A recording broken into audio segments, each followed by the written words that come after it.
Olá, irmãos, graça e paz. Nós estamos estudando então o capítulo 24 do livro de Mateus.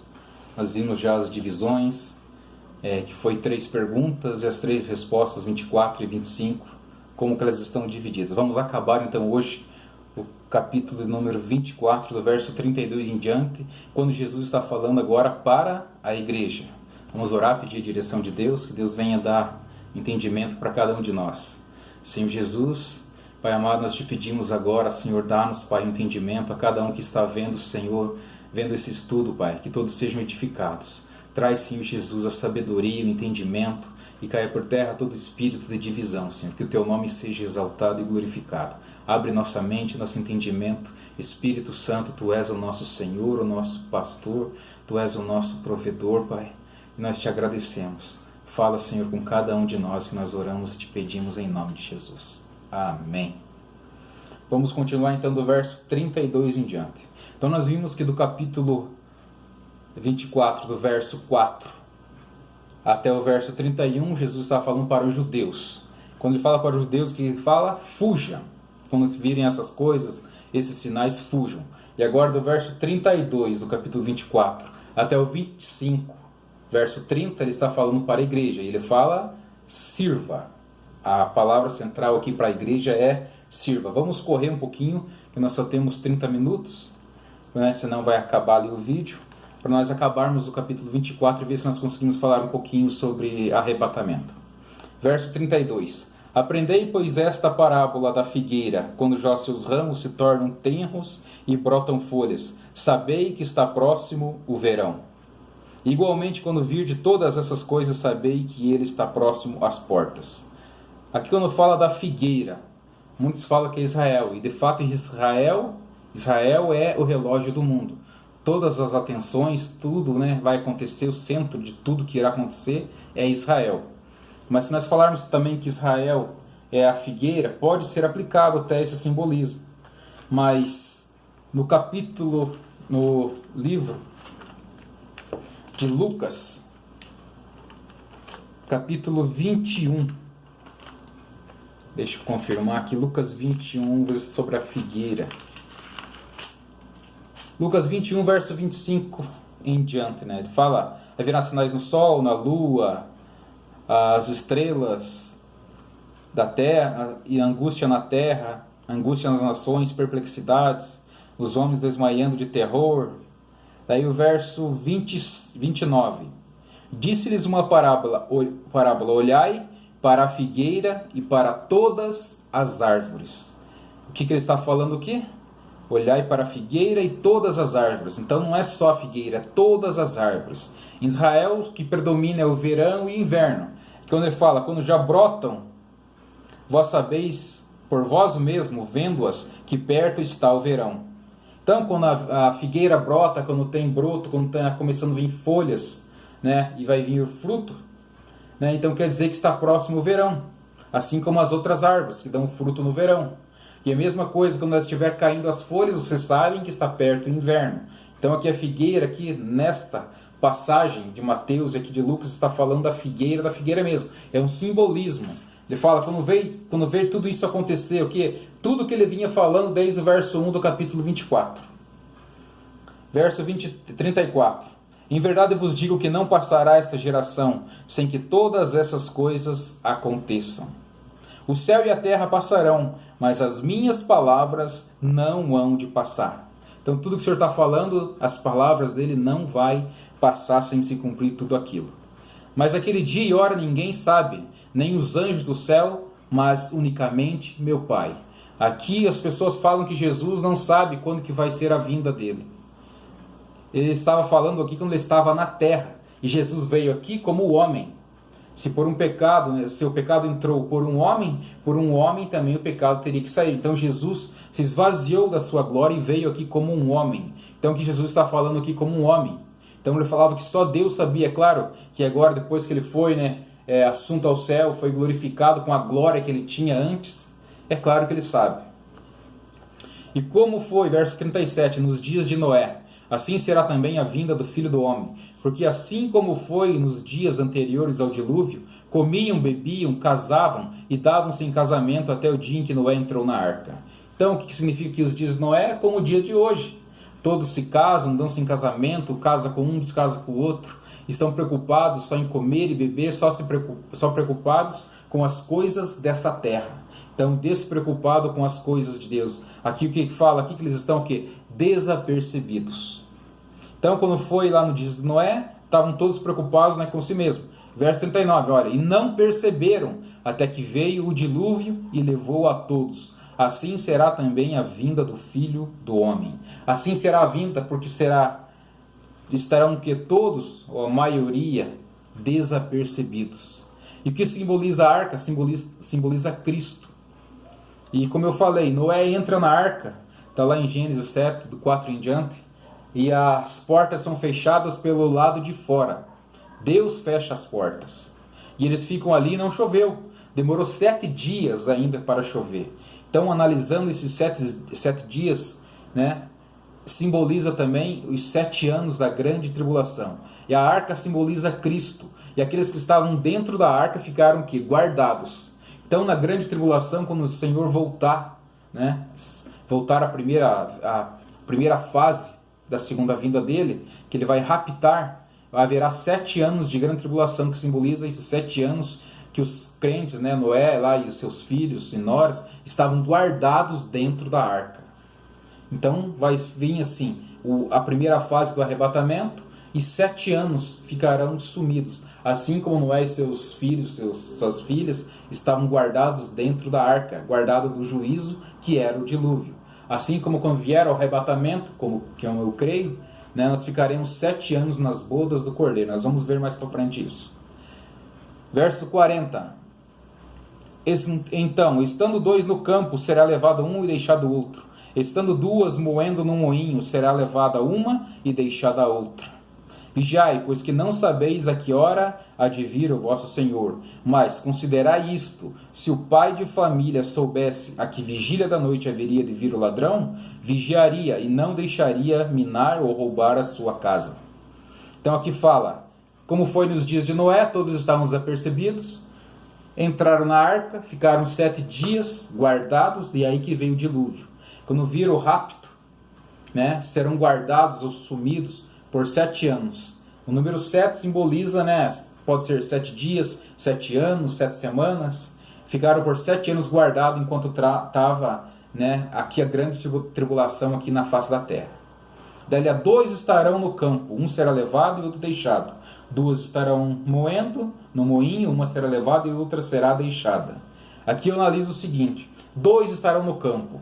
O campo significa que é a obra de Deus. Os 2 estão trabalhando na obra de Deus, mas um foi levado e o outro foi deixado. O que significa isso? Os 2 estavam fazendo a mesma obra, mas a intenção com que eles estavam fazendo. Um fazia aquilo também que Deus queria que eles fizessem, e o outro fazia talvez aquilo que era o seu interesse. Um foi levado por quê? Porque fazia a vontade de Deus, e o outro foi deixado, porque fazia pela sua vontade ou pelos seus interesses ou por obrigação. A palavra de Deus também fala que chegará, né, pessoas diante de Deus e falar: Senhor, no teu nome expulsamos demônios, fizemos muitas maravilhas em teu nome. E o que o Senhor vai falar? Apartai-vos de mim que eu não vos conheço. Porque eles fizeram para o Senhor, sim, eles eram crentes, eram cristãos, faziam a obra, expulsavam demônios, faziam sinais, mas não era talvez, ou eu acredito sim que não era aquilo que o Senhor queria que eles fizessem, ou talvez a motivação que eles fizeram. Mas a palavra de Deus diz que toda a obra no Senhor não será vã, mas o importante é a gente fazer aquilo que o Senhor quer que a gente faça.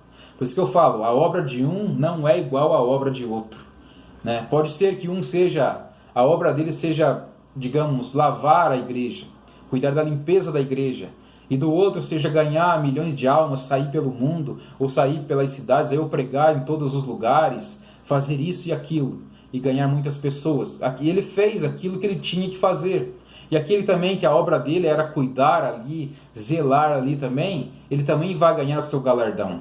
Os 2 serão iguais perante Deus porque fizeram aquilo que lhes era, né, designado, aquilo que era a obra para eles fazerem aqui na terra. né? É claro que nós devemos fazer todas as coisas, tudo que puder à nossa mão, que vier à nossa mão, fazer com toda a diligência, com todo o nosso esforço, né? Que nenhuma obra será vão no Senhor. Mas o importante é fazer aquilo que o Senhor estabeleceu, a vontade de Deus. Então, um será levado e outro será deixado. Mas não quer dizer aqui que aquele que ficou será condenado. Né? A gente falou, vai falar mais para frente, sobre salvação. A salvação, uns acham que perde, outros acham que não perde, quem está certo, quem está errado. Eu acho que salvação não se perde, porque a salvação foi dada, é um dom gratuito de Deus. Ela vem por nós mediante a fé.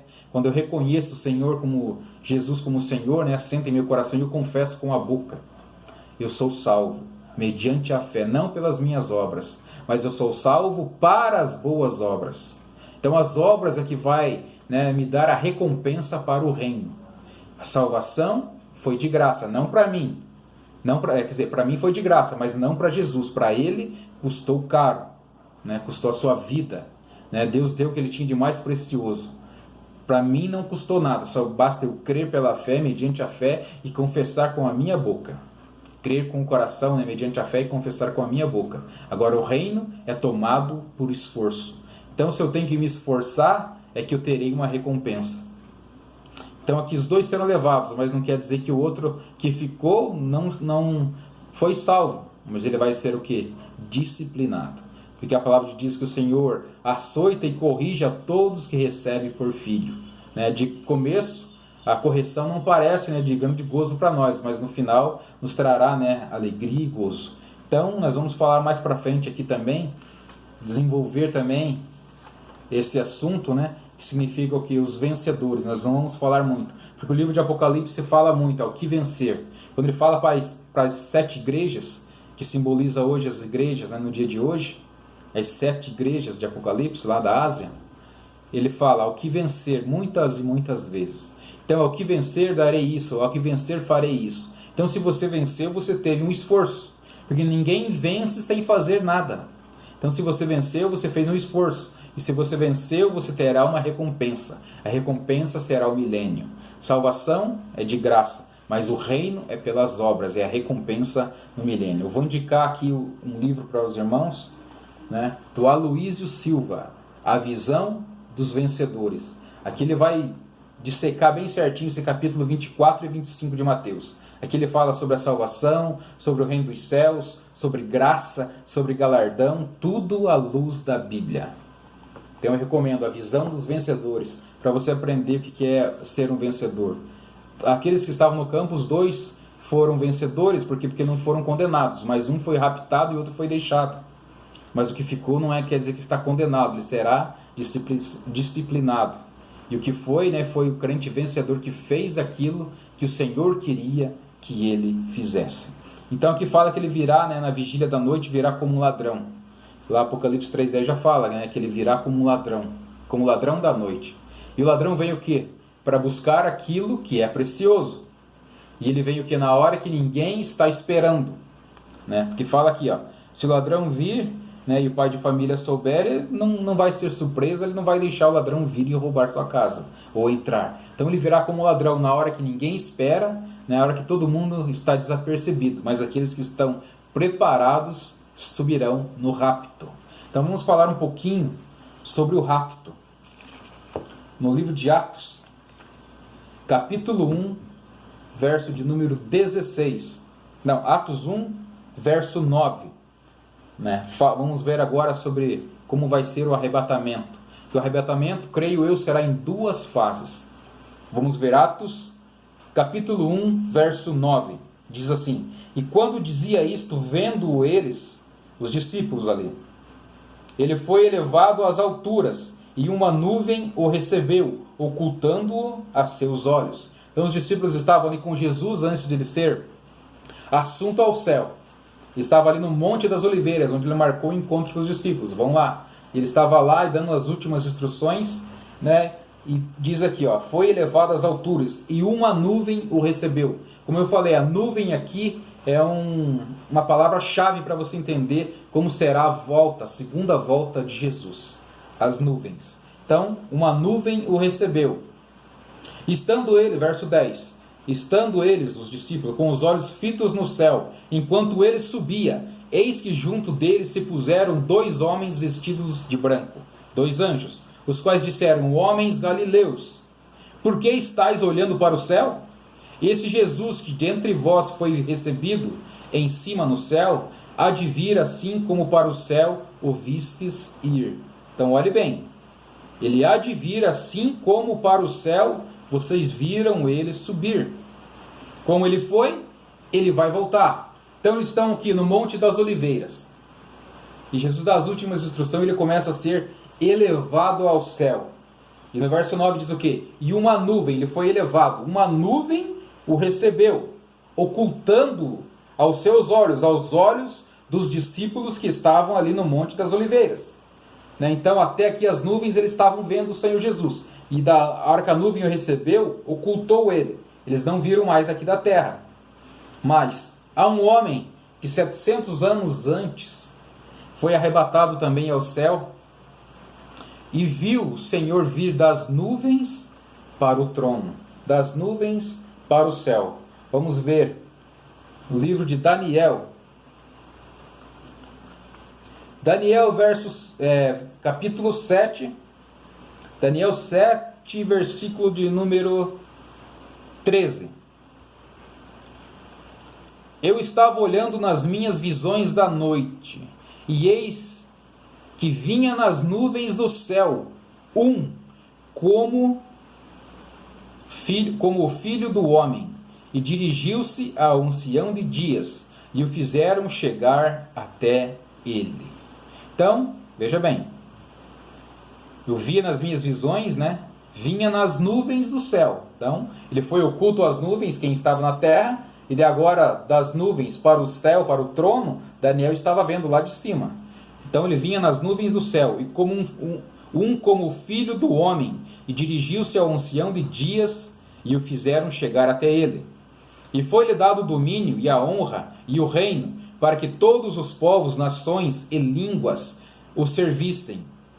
O deu domínio e um domínio eterno, que não passará, e o seu reino tal, que não será destruído.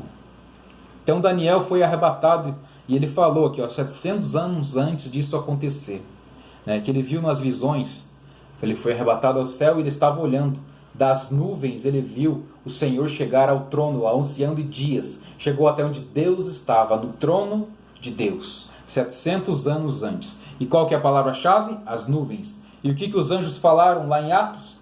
Assim como vocês viram ele subir, ele há de vir. Da mesma maneira. Então qual que foi a primeira fase da ida? Do Monte das Oliveiras até as nuvens, quem estava ali estava vendo. A nuvem o recebeu, o ocultou. Agora eles não vê mais Jesus, sumiu. Das nuvens até o trono, Daniel viu lá do céu, e os anjos também.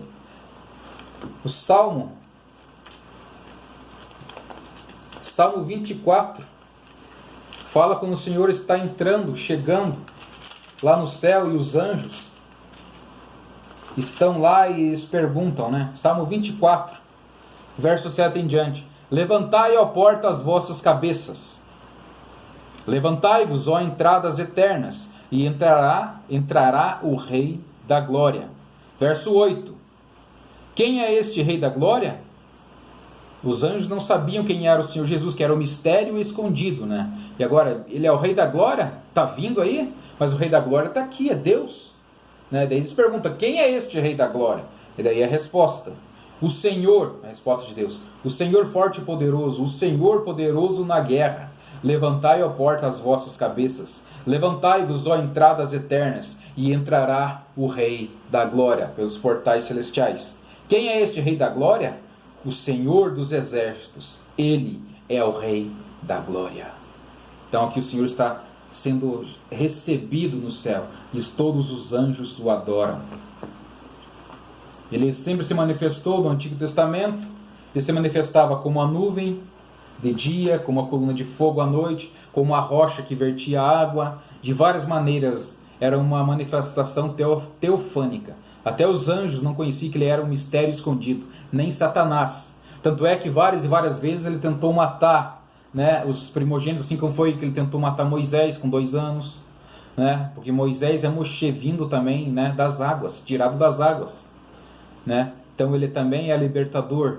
E daí Moisés deixa Satanás, né, de cabeça tonta, porque ele fala: depois de mim virá um maior do que eu, a ele eu vis. E daí depois ele vai também e faz a perseguição com Jesus, quando Herodes manda matar todos os meninos de 2 anos. Então, quando vai a tentação de Jesus, Satanás também várias e várias vezes quer confirmar se ele era o Filho de Deus. Quando ele tenta e fala: se tu és o Filho de Deus, manda essas pedras virarem pão. Se tu és Filho de Deus, se joga daqui, que os anjos, né, o Senhor dará ordem aos anjos para que não te aconteça nada. Então ele ainda tinha dúvidas, ele queria ouvir, tentar Jesus também. E o Senhor Jesus venceu na palavra: está escrito. Em nenhum momento Jesus usou a sua divindade, né? Ele venceu como homem, com a palavra: está escrito. Então, o arrebatamento se dará em duas, a volta do Senhor em 2 etapas. Ele falou: assim como ele foi, ele voltará. Então ele foi para as nuvens, das nuvens para o trono. Então ele vai voltar da mesma maneira, do trono para as nuvens, sem ninguém ver aqui na terra, só lá do céu. Então ele vai vir aqui e daí vai fazer o quê? Vai ser o rapto, que onde vai ser a parousia, o rapto, né, dos vencedores, aqueles que fizeram a vontade de Deus. Né? Por isso que temos que saber agora, ter uma visão do que são os vencedores. Porque a palavra de Deus fala: ao que vencer farei isso, ao que vencer farei aquilo. Então, ele vai vir a raptar os vencedores, que são o quê? As primícias. São as primícias. Então, aqui significa o que? Como Noé entrou na arca.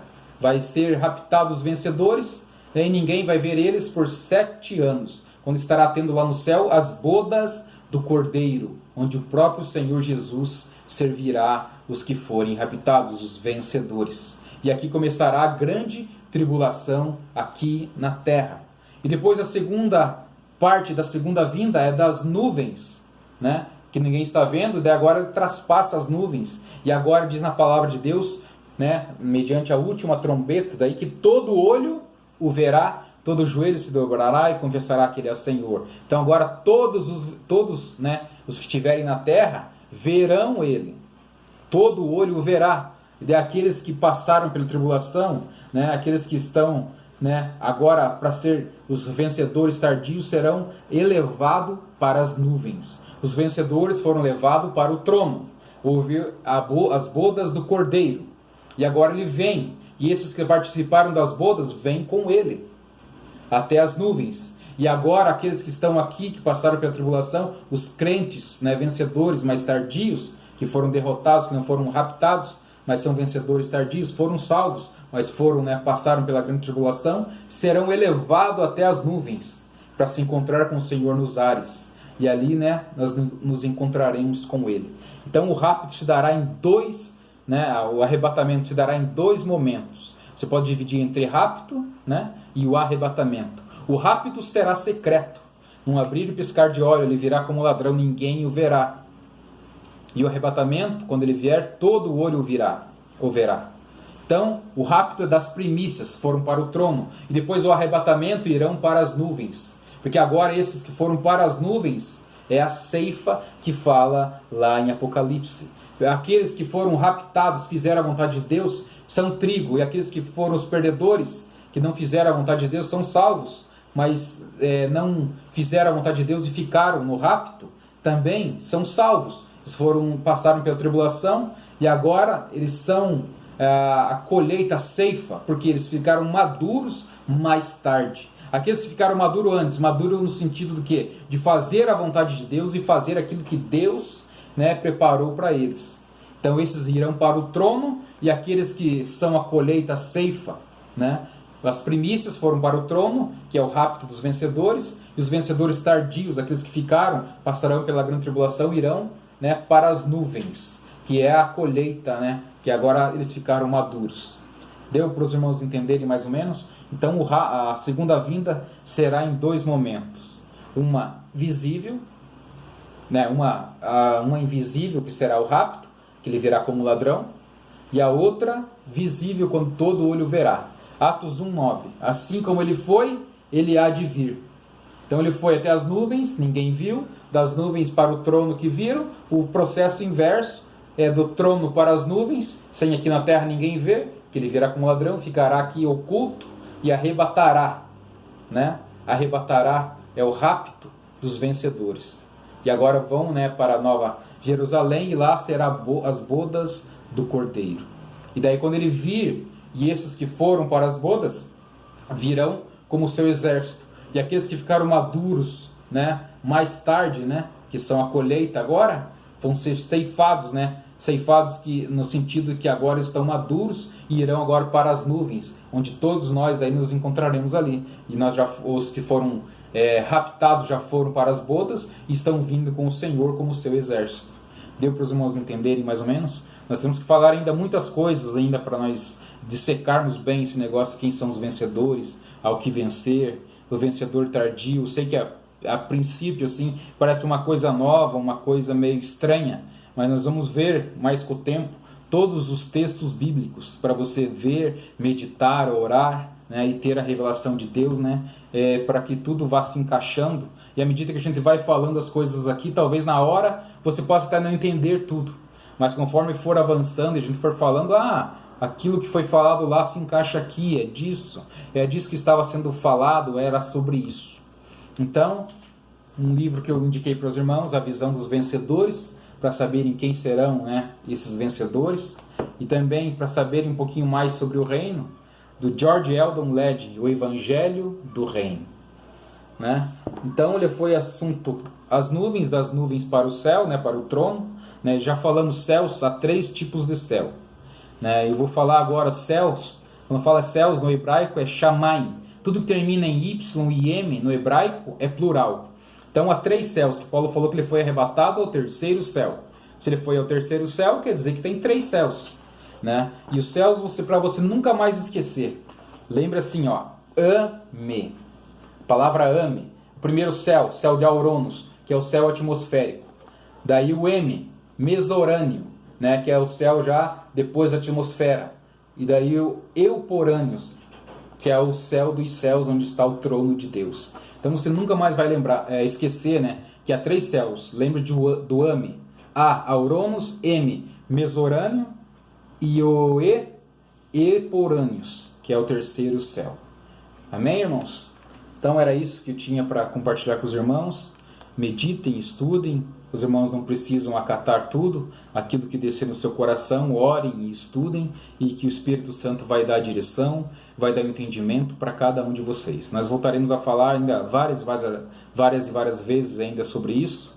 Vamos ver, né, bem certo, com textos bem certinho, quem são os vencedores, por que eles vão primeiro, eles são as primícias, daí a lavoura ficou madura, os que ficaram aqui depois vão para as nuvens, os vencedores, né, no rapto dos vencedores vão para o trono, e os que ficarem depois na segunda etapa da segunda vinda irão para as nuvens. Amém, irmãos? Bom, era isso que eu tinha. A gente fechou o capítulo 24. O 25 talvez a gente não fale, porque também é interpretativo, né? Às vezes os irmãos pensam de um jeito, a gente pensa de outro, mas até aqui a gente fechou o capítulo 24. Falamos um pouquinho como será a segunda vinda do Senhor, que será em 2 etapas. Amém, irmãos? Fiquem com Deus, fiquem na graça e na paz do nosso Senhor Jesus. Espero que tenha aproveitado alguma coisa, que tenha sido de proveito e para a edificação dos irmãos, em nome de Jesus. Amém.